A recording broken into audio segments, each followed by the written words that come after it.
Hello and welcome. My name is Rachel Coletta. I am a psychic intuitive and energy healer. And in today's video, I am going to be sharing with you all about shadow work. I am going to be talking about what the shadow is, what shadow work is, how it develops. I'm going to give you my step-by-step process that you can use to call your own shadow into conscious awareness and show it love for transmutation, healing, and integration.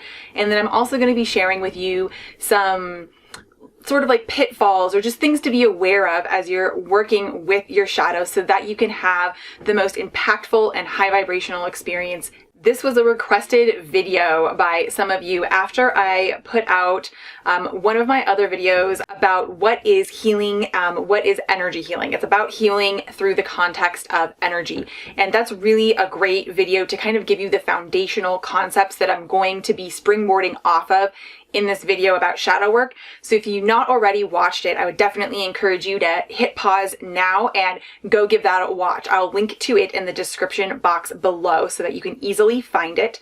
And a few of you actually sent me some questions specifically about shadow work that I'm going to be addressing and answering in this video. So if that was you, stay tuned. I will be covering your question, I promise. And let's go ahead and get started. Let's dive in. So to begin, let's start by familiarizing ourselves with what is the shadow and what is shadow work. So the concept of the shadow was first put forward by the psychologist Carl Jung. And if you're not familiar with him, basically he was researching and studying human behavior and concept of self. And what he realized through his study is that there would often be aspects of a person's personality, or I would say energy, that they would not be aware of, that other people who knew them or who observed them would be able to identify and describe, but that person would be blissfully unaware that that was part of their makeup. So he decided to term these aspects or define them as the shadow, something that is in darkness, is in shadow, that the person is unaware of. So really what the shadow is subconscious or unconscious aspects of self. And what shadow work is bringing these unconscious or subconscious aspects of self into conscious awareness, meaning the aspects of self that we have learned to believe are unacceptable. This is how aspects of self get relegated to the shadow. So what do I mean by this learned belief? This is largely determined by the perspective of our families and our familial structure. Peer groups, cultural and societal values absolutely play a role as well.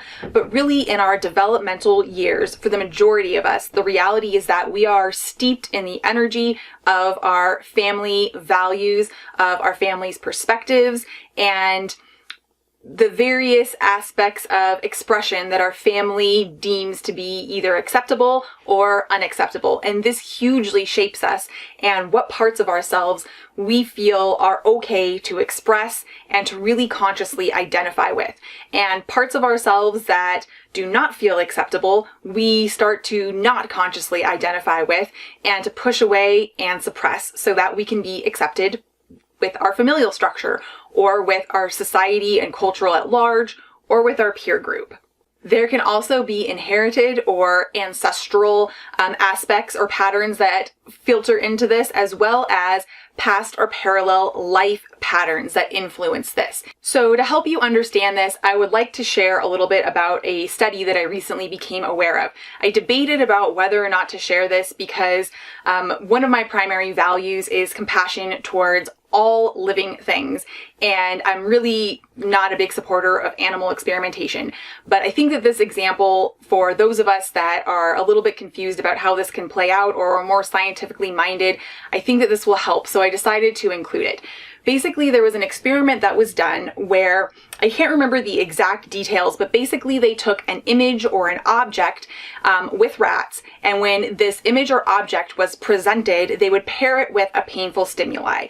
And so the rats developed a fear-based response to this, image or object. And what they found was that in subsequent generations, 6, 7, 8 generations later, that the rats, the ancestral line of rats, if they were their offspring, their great-great-great-great-grandchildren, were presented with the same object or stimuli, that they would exhibit a fear-based response as well, even though they had never been actually had been initiated in that way, that had never had that, object appear and then the painful stimuli to ingrain that in their brain. So this really shows that these patterns can be passed on. But before we start, freaking out about that and thinking that there's a bunch of different things that are, percolating in our shadow that we have, nothing to do with, that are just passed on and it's our burden to bear. That's not the case at all. Anything that is an ancestral or is a past or parallel life pattern is going to be manifested. It's part of our energy and is going to be manifested in our current experience. And this is just part of expansion and part of our evolution as a human species, right? We constantly are transcending and building off of the reality of the generations before us. So it's not as though we need to go peeling back layers and doing a bunch of regression therapy to try to pull these things into our conscious awareness to deal with them. If we simply deal with the shadows and the sticking points that are showing up in our lives, it will clear it across these expressions. It will clear it across the ancestral lines, and it will clear it across our past and parallel lives. So really, you just need to focus on what is happening in your life now and face that stuff that is coming up, that is asking to be witnessed and is asking to be seen and shown love, and that will clear things across that entire perspective. So really, this just underscores the power of presence. When you bring presence to your daily life and you show up for whatever is arising there, and I'm going to again show you exactly how to do this when it pertains to the shadow, that's going to create clearing, release, and healing across all of these energetic throughways and lines. So that's such a beautiful thing about presence. Okay, so let me explain in a little more detail what I mean about aspects of ourselves that are deemed unacceptable.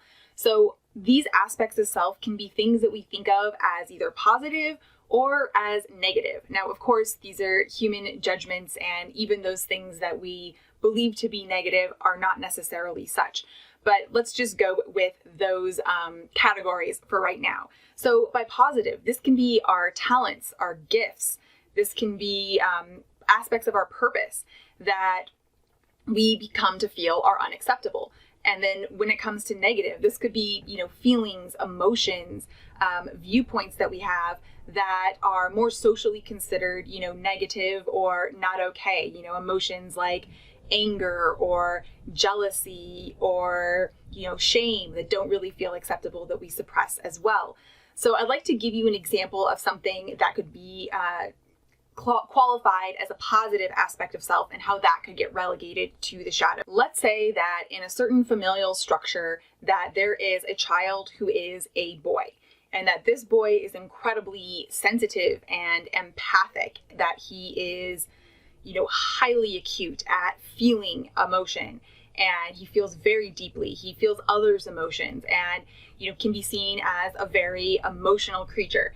And that this family believes that their values are built around the fact their senses of self and how the world should work are built around this idea that boys should be tough and they should not be emotional and they should be sturdy and they should be strong, and that showing emotional expression and emotionality is weakness. So this child is going to get feedback, either indirect, but very often quite directly, that sort of behavior is not acceptable, that aspect of himself is not okay. He might be directly told that, he's acting like a girl, or he might directly be told that, he's going to be punished if he keeps acting in this way. So in order for him to feel accepted and be accepted, truly to be accepted in this familial unit, he's going to have to dissociate and suppress these aspects of himself, this natural energetic makeup of who he is, so that he can seamlessly fit into the familial structure, to the point that once he becomes an adult, he could have this aspect of himself so far suppressed and have disassociated from it to such a degree that he no longer sees himself that way at all, that he actually presents in the world as, very tough and without much emotional sensitivity at all. And when any of these, any emotions start to well up, he feels intense shame and just pushes those down as well, which is another way that we can start to develop, shadows on top of shadows on top of shadows, sort of this layering effect. Another example where we can look at a shadow that could be, deemed or labeled more negative, let's look at the emotion of anger. Let's say that there's a child in a familial situation or group that, experiences the natural human emotion of anger, but that this family has specific values around anger, that the emotion of anger is sort of interlinked with this idea that if you experience anger, you're not a good person. Maybe it's even seen as, sinful or just inherently wrong. So when that child, when something happens that triggers that emotion of anger, they'll likely be, punished. They'll likely have direct consequences for experiencing or expressing that anger, as opposed to having a supportive environment where they are encouraged and guided in expressing their anger in a healthy and safe way. They're given the direct feedback, sometimes literally through, the threat or the action of, causing physical pain or harm, or the withholding of needs, you're going to be sent to bed without your supper, kind of a thing. So they're directly given the impression that this emotion is not safe, it's not okay, and to be accepted into this family group and to have your needs met, you cannot display this emotion. So this child is going to learn to suppress and deny their anger and to disassociate from any idea that they even have anger or carry anger or experience anger. They'll likely, as they become an adult, see themselves as a very peaceful and not angry person. And because it's been suppressed and pushed down, it'll, leak out in bursts here and there when it builds and builds and builds. And then again, a lot of shame will come in around that, and then it'll be pushed back down again. Again, this layering of shadow on top of shadow. So these are some different ways that the shadow can be created and can present both on a positive spectrum and, as we would label, a negative spectrum. Hopefully that makes sense. So we as humans disassociate, suppress, deny, splinter off aspects of ourselves in order to be accepted. This is a very human thing. None of us are exempt from it. And this is literally a survival mechanism. When you're a child, you are completely and utterly dependent on others to get your needs met, to get your emotional needs met, and to get your physical needs met, to receive connection and validation and touch and love, and to receive food and water and shelter. So we're so dependent on those around us as we're developing, as we're young, that it's literally a method of survival for us to be able to be accepted, to push away these aspects of self. And that's all part of the grand plan, the grand journey of awakening and of expansion, is to recover and remember these aspects of self.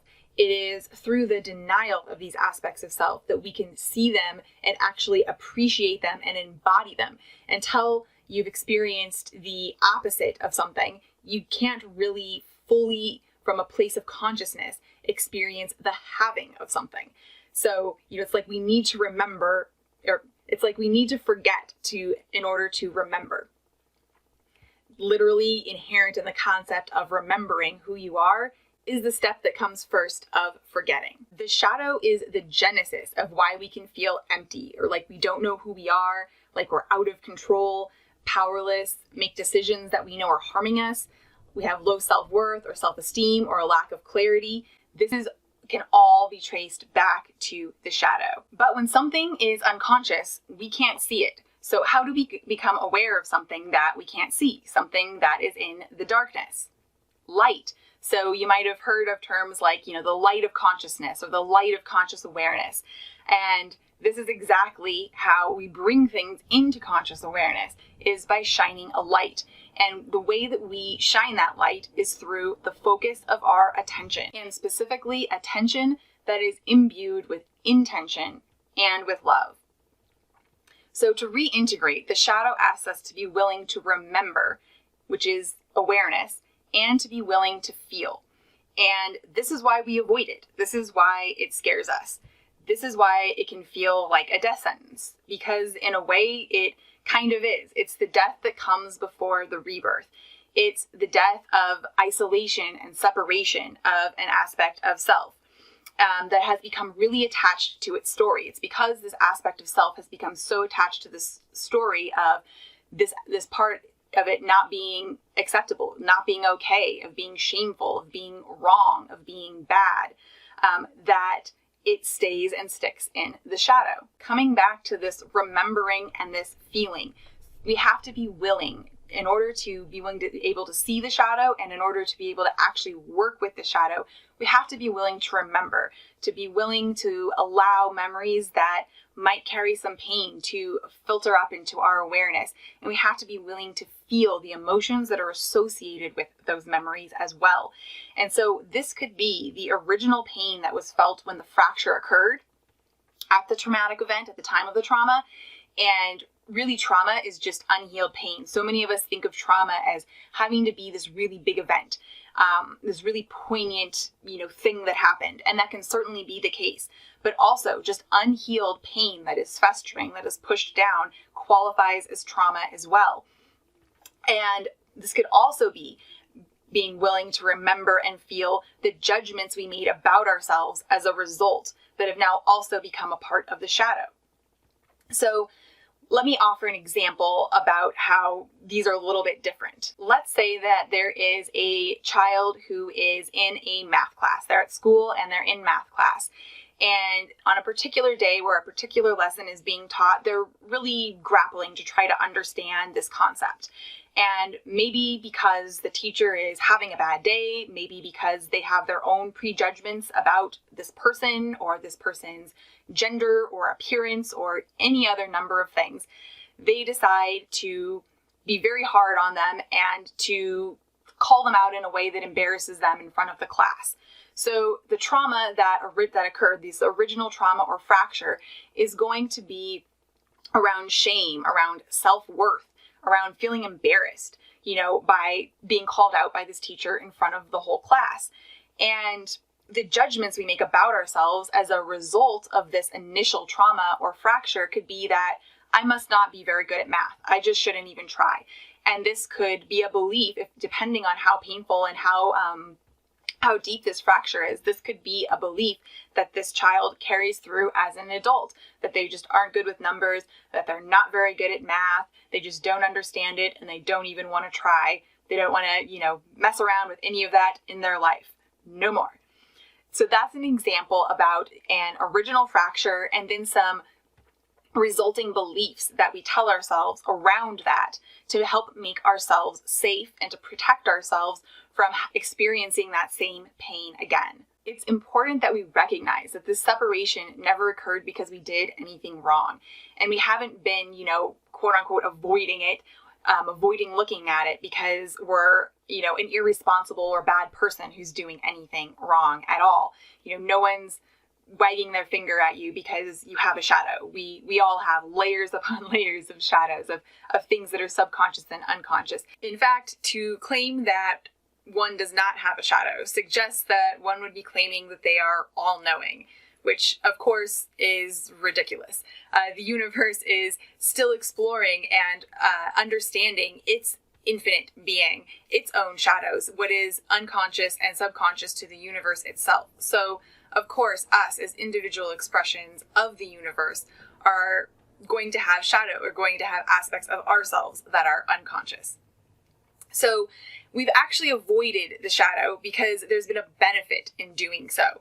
Getting our needs met, perceived safety, acceptance, etc. There's a genuine benefit to avoiding the shadow, until there isn't. So that benefit has expired for you specifically. If you're here watching this video and you're feeling called to shadow work, the benefit of you avoiding your shadow has expired and the scales have tipped. And now there's the benefit in discovering, uncovering, and integrating the shadow.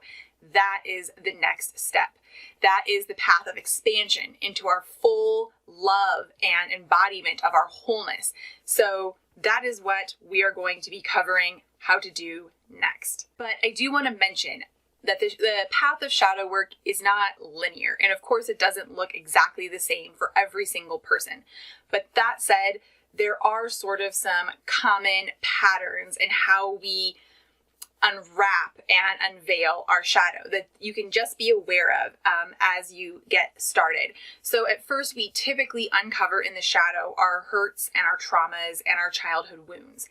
Then we begin to uncover and recover our original nature, our energy, our innocence, our enthusiasm, our power, our strength, and our vulnerability.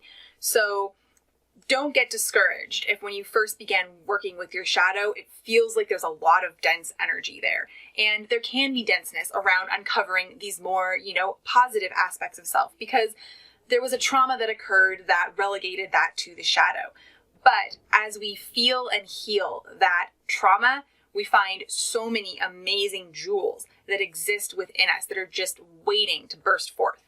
It's very, very, very exciting work. Let's talk about how to get started, how to begin to become aware of your shadow. So first of all, you want to just set the intention. There is such power around setting a direct intention. Again, this is setting a focus.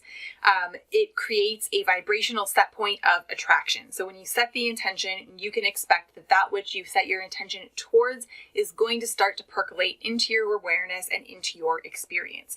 And so I like to set the intention specifically of awareness and of observation. I think it's so important to bring in that energy of observation. But to begin, just in your day-to-day life, if you're wondering where are some of my blind spots, where are some places that I could be experiencing some shadow, set the intention towards awareness and towards observation, and then approach that intention with the energy of curiosity, just genuine curiosity of wanting to know. A desire to witness, understand, and show love to whatever arises. And to soften. There is this, oftentimes I see with people in the spiritual community particularly, sort of this impulse to suit up for shadow work. Like it's work. It's going to be hard. There's going to be pain there. And I've got to, get myself ready for that.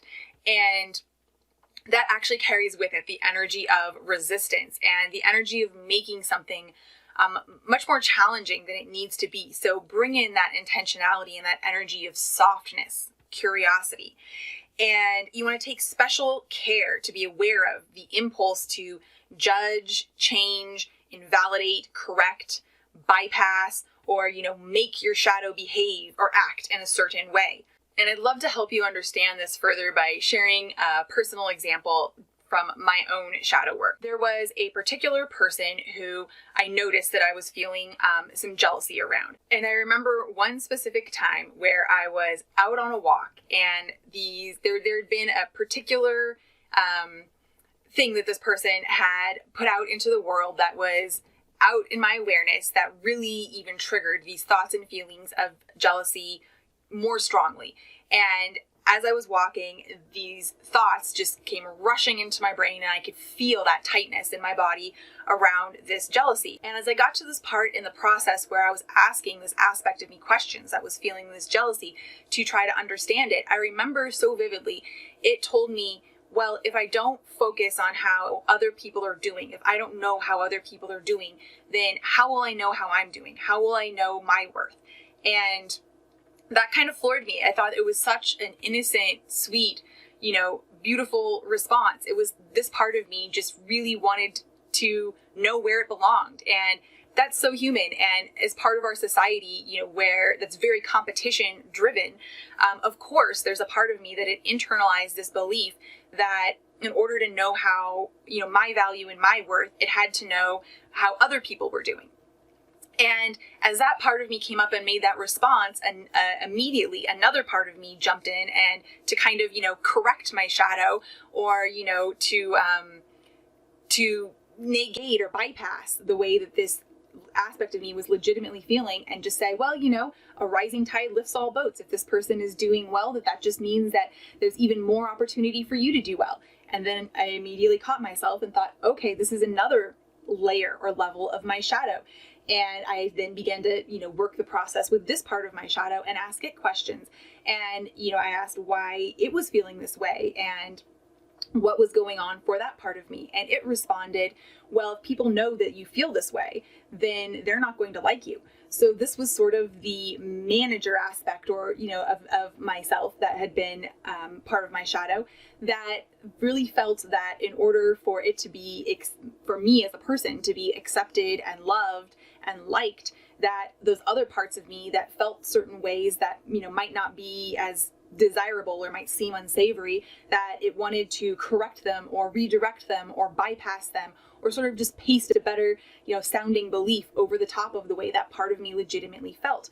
So as you start doing shadow work, you will notice that there's not just one shadow that you're uncovering in a particular area, but that there will be multiple other bits of yourself that are acting in response to either help, conceal that shadow, push down that shadow, manage that shadow, redefine that shadow, suggest a different way for that shadow to actually be thinking. And so you just want to be aware that these things exist and they might come up, and when they come up, and they are all aspects of you that are asking for attention and love and understanding.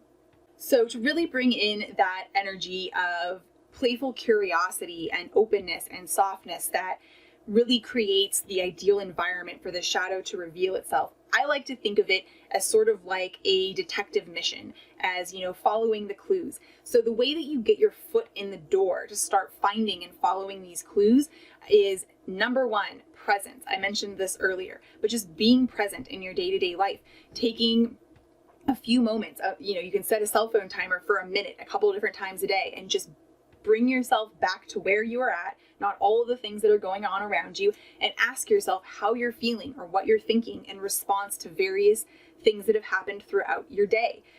The second thing is meditation, sitting quietly in meditation, which is really just a practice of presence. And seeing, what different thoughts and feelings and sensations or memories are coming up in your body or in your mind in meditation. See where there might be, some pain or some blocks or some frustration, a sticking point. The third thing would be journaling or automatic writing. Again, this is another direct exercise or practice in presence. And through these acts and exercises of presence, you will be able to find clues. You'll start to notice, oh, I'm somebody who is really craving or wanting a romantic relationship, but I'm noticing that all of my relationships sort of end in the same kind of dramatic way. And there's obviously some sort of a block or something going on there that I'm not aware of about why this keeps happening. So there's your foot in the door. There's a clue about a place where a shadow could be hiding. So that's how you can start to sort of follow those clues and get some ideas about where there is the shadow that is the most urgent or the most asking you to give it the attention that it's asking for, the attention that it's craving. It will be around pain points. So that makes it, relatively simple, and if we just bring in that little bit of presence, obvious to follow the trail.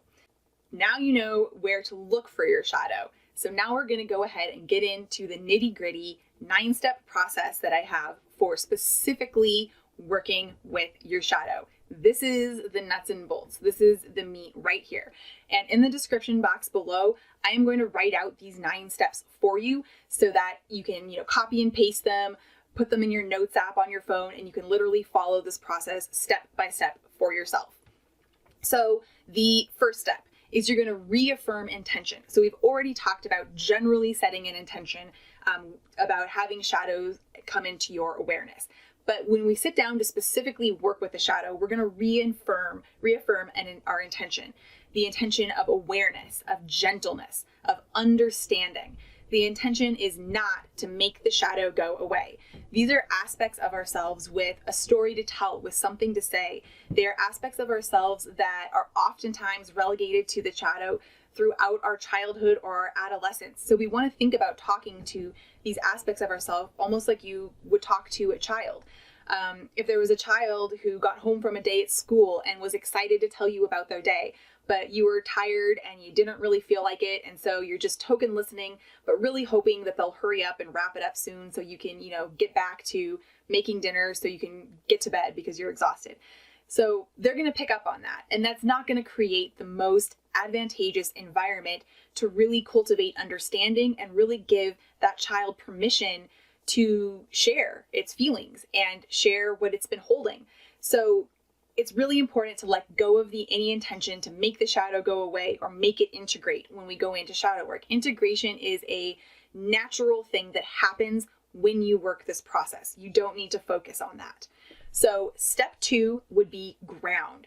When you're doing shadow work, it's advisable, it's really important, beyond advisable, it's really important to put down your roots and connect to the earth energy so that you can feel safe, grounded, held, rooted, and sturdy while you're doing this work. So this is super simple visualization process. If you've carved out a good 15 or 20 minutes for you to do some shadow work to follow this process, after you set that intention, you just want to check in with your body and see what is touching the ground. Whether you're sitting on a chair and it's your feet that are touching the ground, whether you're sitting on the ground and it's your seat bones. You want to imagine roots unfurling and coming out of that part of your body that's touching the ground and going deep into Mother Earth. You want to feel that cool, moist, damp soil as your roots go deeper, and let yourself feel rooted and firm and sturdy. If you'd like, you can even imagine some nice calming, protecting earth energy filtering up through your system and just percolating there while you get ready to do this communicating with your shadow. So then the third step is to feel into your heart space. This is so vital to working with the shadow, is bringing in the energy of the heart chakra, specifically to help us feel, to help us compassionately witness, and to bring in the energy of love, which I'm going to get to in another step here in just a second. So to do this, after I've grounded, I like to put both of my hands over my heart, take a few deep breaths, and just awaken the energy of that heart space. So then number 4 would be to ask whatever feels like it is not being seen, heard, or felt to step forward. And you can give it a prompt. I would like what the aspect of me or whatever part of me does not feel like it's being seen, heard, or felt when it comes to relationships, when it comes to knowing and following my purpose, when it comes to receiving abundance. Whatever you feel like your pain point or sticking point is that you've identified through, your presence, your practice of presence, ask that to step forward for you. Number 5 is going to be to listen, to witness compassionately whatever is coming up. So this might actually present as, a part of you that is ready to have a conversation with you. This might present as memories that come flooding in. This might present as feelings or emotions that suddenly come washing over. This might present as tightness or various sensations in your physical body. So you want to just sit with whatever arises and again, call in that energy of softness and ask it questions so that you can get as much and as thorough of an understanding as possible. If there's a tightness in your stomach, start talking to it, asking it questions.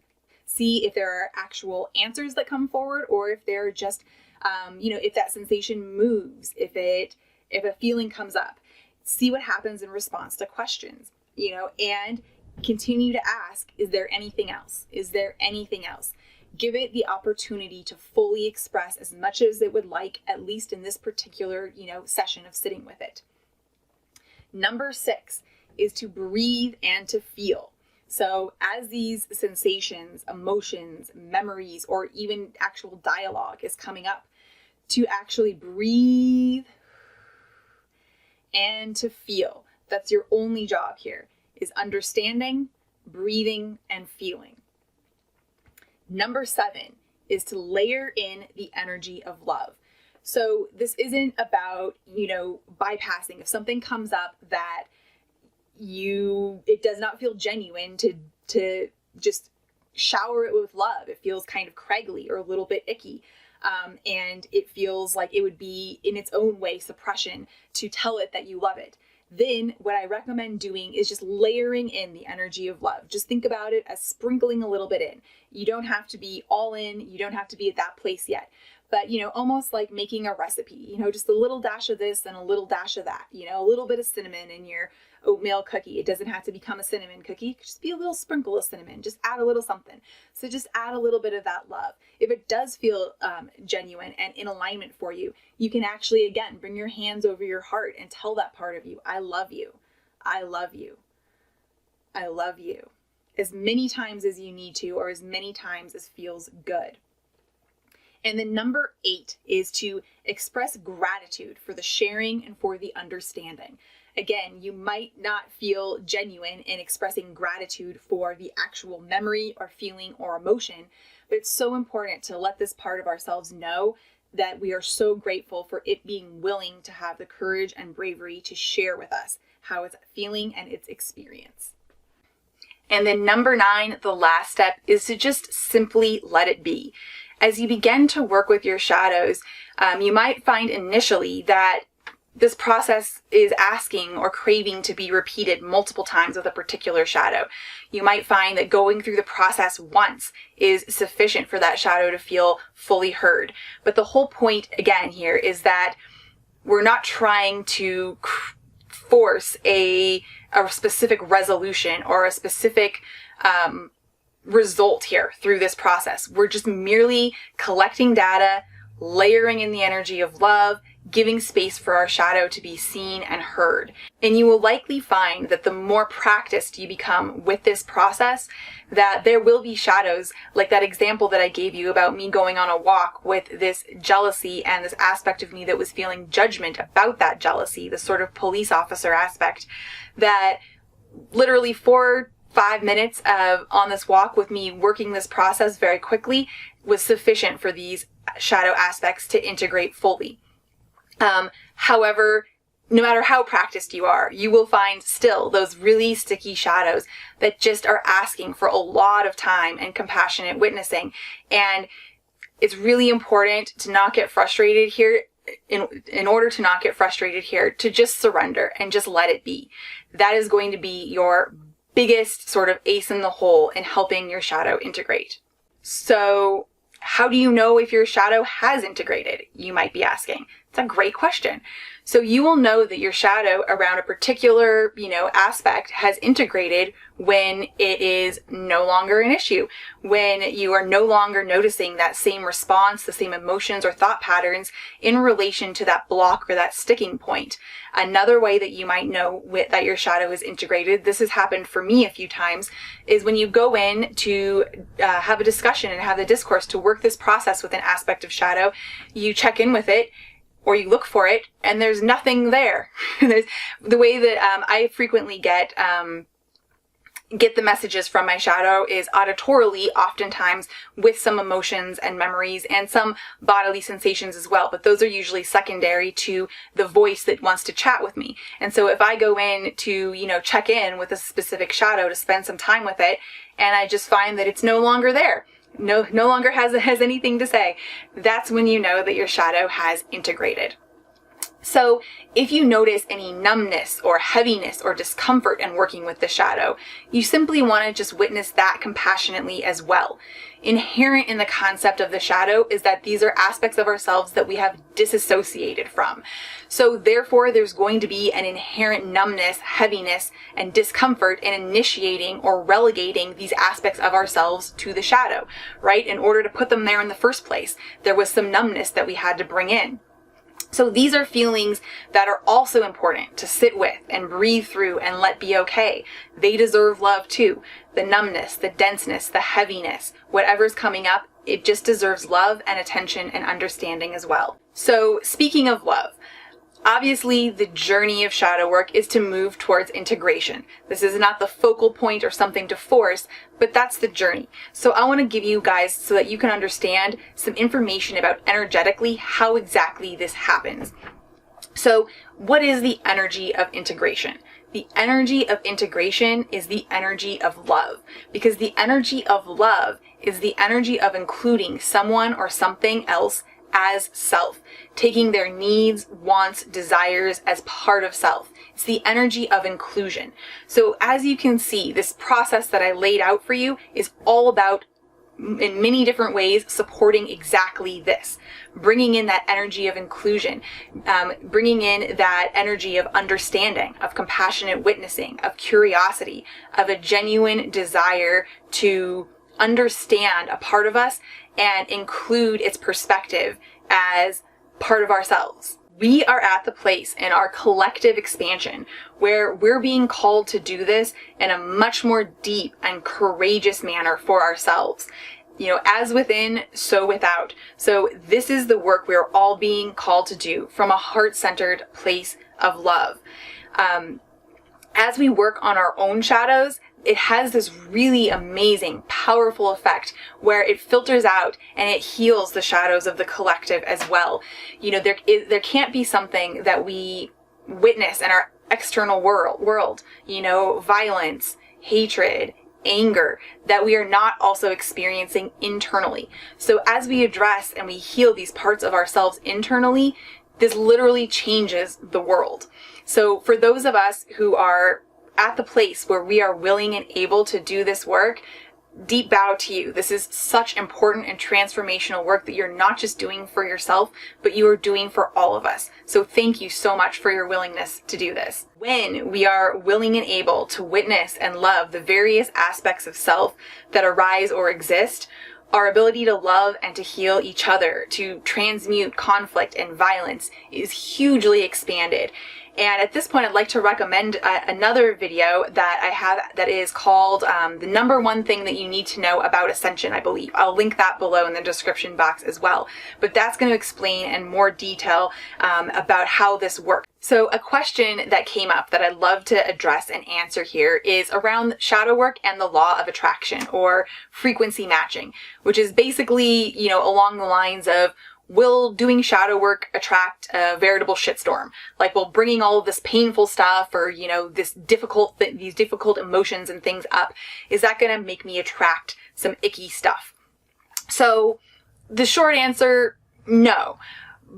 But while this stuff is sifting, while the shadow stuff is sifting into the surface, you might be a match for some uncomfortable circumstances as you learn to feel and release difficult emotions. So if we're somebody who has suppressed a lot of anger and we don't think of ourselves as an angry person and we find anger in our shadow, feeling that anger is going to be uncomfortable and it might bring up some initial resistance. That's completely okay. Again, we just keep coming back to our breath and opening ourselves up to feel. But as this stuff is filtering out, we might notice some echoes. I like to kind of think of it as like energetic echoes in our external experience where we are a match for, some little bumps in the road. But this is nothing compared to the suppressed and held shadow, which carries the energy of whatever is being suppressed and held and avoided and judged, let's say anger in this circumstance, and puts on top of it the energy of suppression itself, of not being willing to look at it. So it's basically compounding that vibration. So this is when we're a match to those really, really big doozy life experiences that do not feel great at all. So when we're working with the shadow, maybe we're a match to, we'll say we're working on this anger to someone at the grocery store, acting sort of angrily towards us, or someone giving us the middle finger when we're driving in our car. That's nothing compared to manifesting stomach ulcers from holding on to all of this anger. So I'd like to give you permission to relax a little bit around to relax a lot of it around that working with the shadow is not going to attract a bunch of terrible things happening into your life. In fact, not working with the shadow is at much, much higher risk. However, there is something that I would like you to be aware of, and that is when working with the shadow actually, perpetuates the shadow or stalls or gets stuck, the release of the shadow. And this is around focus. So what we know that what we focus on grows. I've mentioned this multiple times in this video and in other videos as well. So it is really important to, again, set our intention about what our focus is directed towards while we're working with our shadow. So what we want to focus on is feeling the emotions, but letting the emotions move. We want to focus on allowing. We want to focus on curiosity and understanding. We want to focus on compassionate witnessing, focus on love. The shadow is simply the stage on which you are building and cultivating these skills. So what you do not want to constantly focus on and replay is the story, the characters that play, the roles, the casting. You don't want to replay and replay and replay the memories, the genesis of what happened to create that shadow. if that's where you're putting all of your focus, that can begin to perpetuate the shadow. That can get you stuck in a little bit of a loop there. So hone your focus. Set your intention on what your focus is going to be, and certainly allow those memories to come up, allow those emotions to come up, but allow them to move and not replay. It is so important when you're doing shadow work to set the clear intention to always bring yourself back to the light. You do not want to fall into the trap of thinking, if only I could heal that one more thing, then I'll be whole healed. Again, please watch my video on healing to really get an understanding of this. Or you don't want to, fall into the trap of thinking that you're only growing if you're mining for pain. I definitely see this happen frequently in the spiritual community. It's like, in order to grow, I really need to be mining for pain. You want to set the intention to pivot back to your power. And this doesn't mean that after you do an intense shadow work session that you're going to feel, in the light, or that you're going to feel powerful. You might feel kind of energetically tired or depleted or overwhelmed. And, it's okay to give yourself permission to have self-care and to feel that way. But also just remember, I'm going to set the intention to when I've felt what needs to be felt, when I've rested, when I've given myself that time and space, I'm going to pivot back to the light. I'm going to pivot back to my power. And also, take time off when you feel called. There will frequently for me be, a couple months at a time where I notice that I'm doing a lot of really deep shadow work.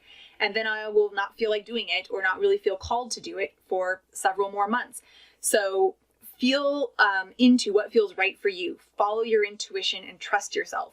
And if you feel like it's time to take a step back from doing some shadow work, give yourself full permission to do that. I'd like to mention a few resources for you here that have been really helpful for me in my shadow work process. So the first is gentle parenting. So you'll remember that I've talked about how so much of our shadow is often formed throughout our developmental and our childhood years. And I have found when I first started doing shadow work, this actually played a huge role in the development of this process that I've outlined for you. I would read blogs, social media posts, even some books about the philosophy of gentle parenting. It has so many rich resources and techniques and approaches for how to, talk to our inner child in a really gentle way. So I really, really recommend, if you feel pulled, that you can start to look into some of those resources. Another one would be internal family systems therapy, which is a type of therapy by psychologist Richard C. Schwartz. And it's basically kind of, flirting with, or really has a lot of overlap with shadow work, but it's not described as such. He basically sees a family that lives in all of us, that has various different members with various different perspectives and opinions. And so his method of psychotherapy is around getting these various, family members, I would say, aspects of shadow, to communicate and talk with each other and to share how they're feeling and to work with each other instead of against each other. So that's a resource that you might find helpful as well. And then the third resource is, asking and getting help and support when you need it, whether this is from a therapist, whether this is from an intuitive or an energy worker, whether this is from friends or family.